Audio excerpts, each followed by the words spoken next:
Hello, welcome to my channel. This is Knit Chat episode 6 or Knitting Lounge. I keep changing the name. I think I'm just going to use them interchangeably. I am Sweaterfreak here on Instagram as well as Ravelry. I'm a knitwear designer that likes to knit. So thanks for joining me today and welcome to my channel if you're here for the first time. So this is my little podcast.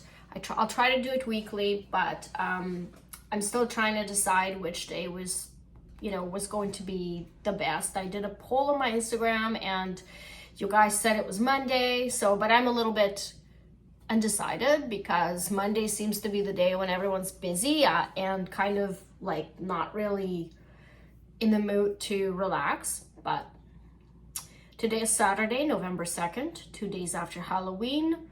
My son got enormous amount of candy. I'll show you. This, how much he got, and there's more. So, yeah. And, midst of a knitting season, and I've got something really exciting to show you today. I know it doesn't, I never show my excitement too much, but our little mystery knit along, no Rhinebeck, no problem 4 is done and I'm wearing it. So in case you haven't noticed, I made 2 samples, so I'll show you both of these samples, but I'm wearing it right now. I absolutely love it. This sample is knit with, fingering weight yarn that's not super washed together with silk mohair. So it's a little bit, fluffy and kind of hairy. So I'm just going to take it off and show you. So what I really like about this is I really like this construction. It's when you're wearing it, it's not immediately visible. It just looks like a cowl, like a normal, bandana cowl, but it's not. In the back, there's this. And it's not immediately visible unless you look at someone's back or whatever. But I start out with a few stitches. I end with a few stitches. It's a really beautiful construction.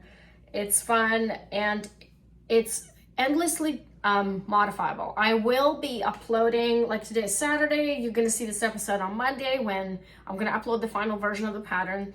And I will include modification instructions. You can easily make this wider, longer, shorter, narrower. Anyway, this sample is a little bit more narrow than the second sample I made. And because I wanted the cowl to kind of stand up, I really do not like floppy cowls. Like that's one thing I don't like is you knit something and then it just ends up being flopping somewhere here, So I really wanted something that has a bit of heft, it stands up, and so it's got a nice kind of like a hugging quality, and I absolutely love this color. We're gonna talk about color in this episode. I love this color because I used to hate pink. I went through a phase when I never knitted with pink, I never wore pink, I never bought anything pink, and after a while I remember, I think it was 2005, I went to the store.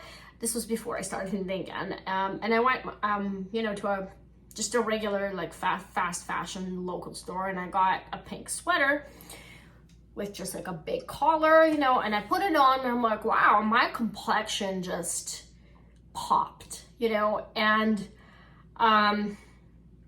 ever since then, I've been trying to incorporate more pink in my wardrobe, and I've been, concentrating on the pieces that go close to my face because this is a very flattering color for me. We're going to talk about color, like I said, but I wanted to kind of preface this, why I picked this color. So I haven't actually worn it yet because it hasn't really been super cold yet, and second because I've just taken pictures of it right now, and I normally don't wear anything I make until I'm done with the photos. It's like a weird thing, what if I spill my coffee or something, and then, done, right? I have to make another sample. Anyway, the second sample I made, so this one is, I'm gonna do a little bit of a close-up. This just has welting, And this yarn is, it's a zebra yarn that I bought, you know, in 2020, I think, that I really liked. I have another skein of it and I don't know what to do with it now.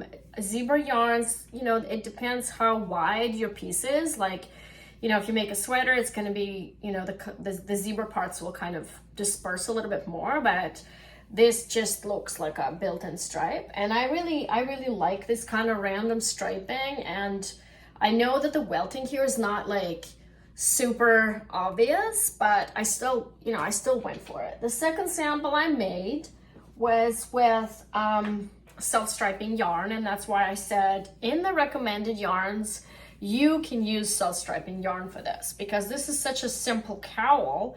There's not much going on here stitches wise. There's just garter and welting and decreases, and so, or increases, like shaping, you know. And self-striping yarn is perfect because self-striping yarn really shines when you don't have complicated stitches. So this one is Dundaga from Latvia, which I bought again years ago, and I have so much of it, and I just love their colors. They're all unique colors, one of a kind. There's no set, you know, colors that they do. This one's a little bit bigger. Like, it's got, again, because it's a non-superwash yarn, and this one, the pink one, is also not superwash. Because it's not superwash yarn, it kind of gives it a little bit of heft and it stands up.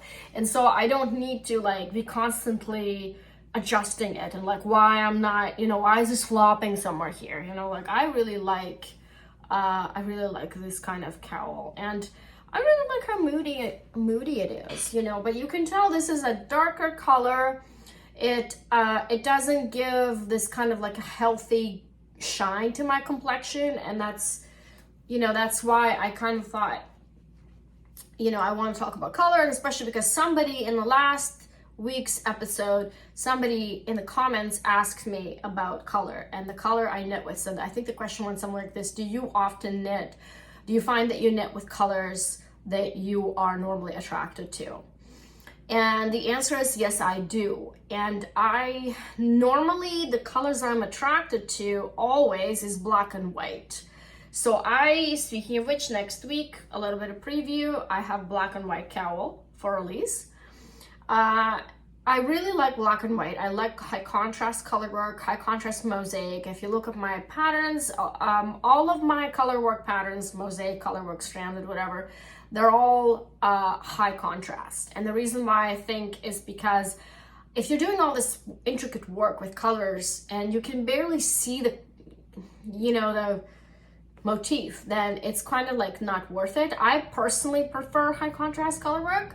I'm not saying that low contrast doesn't have its place, but for me, I really like black and white. So that's the first kind of color I'm attracted to, and I wear a lot of black and white in my everyday life. And the second color I'm really into, and it's very versatile, it's the gray. And right now I'm working on, this is my whip, I'm working on ribbon welt cowl with Clinton Hill cashmere, and this is a classic gray, slightly heathered color that goes with everything. It's like the new black, you know. And it is actually also flattering on me. Now, I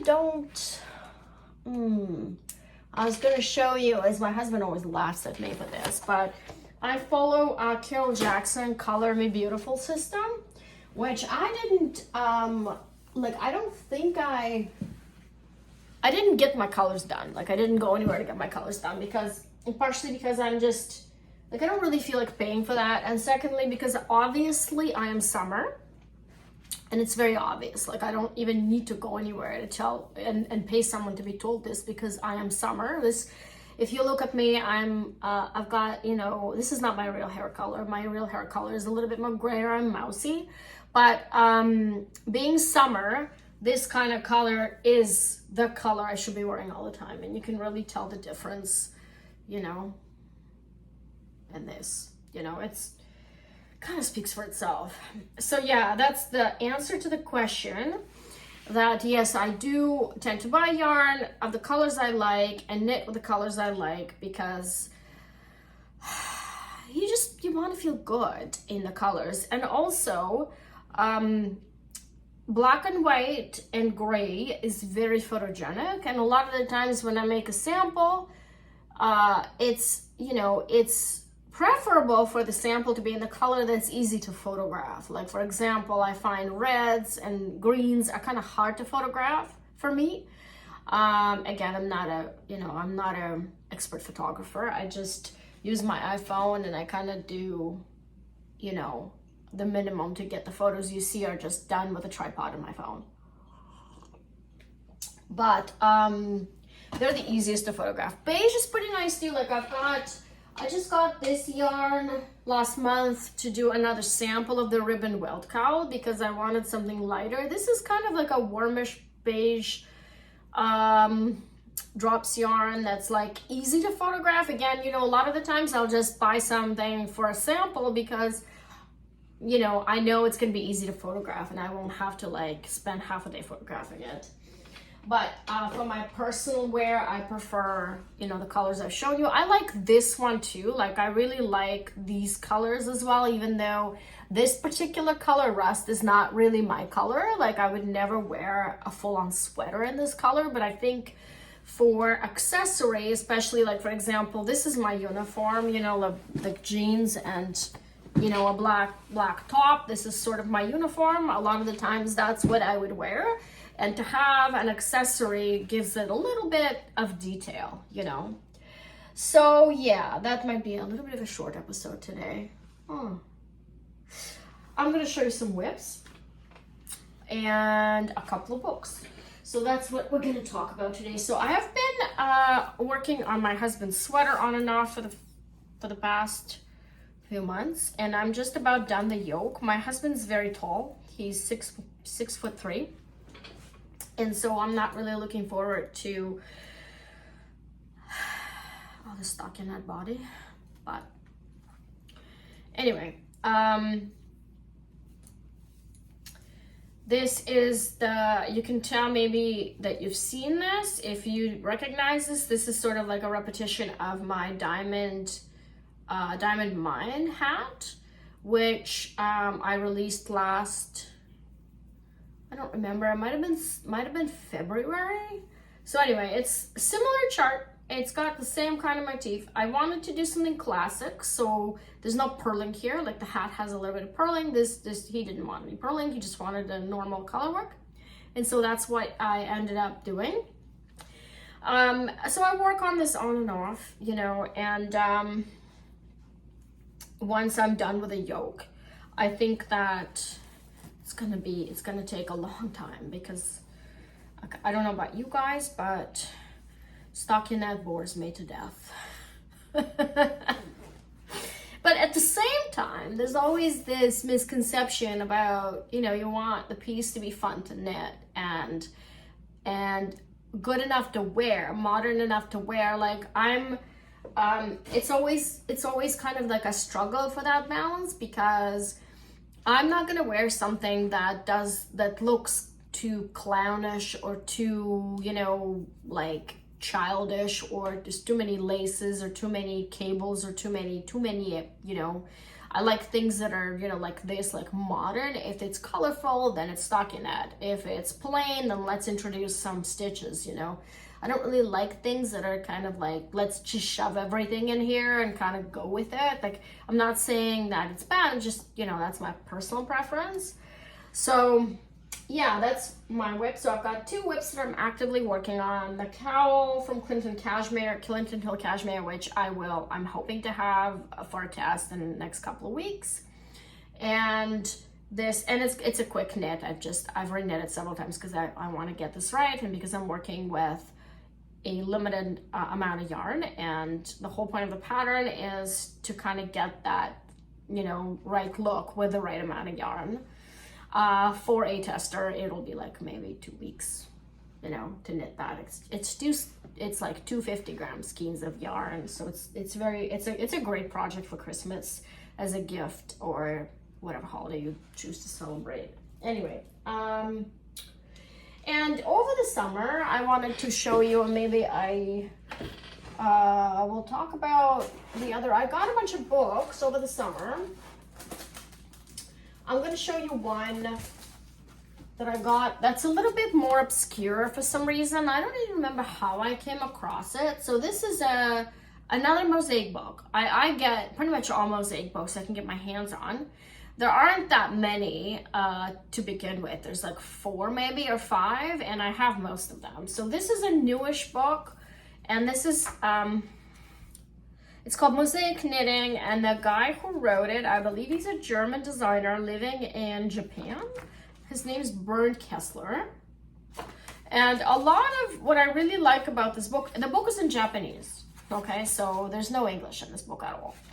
But you don't really need it. You don't need, with Mosaic, you don't need any words.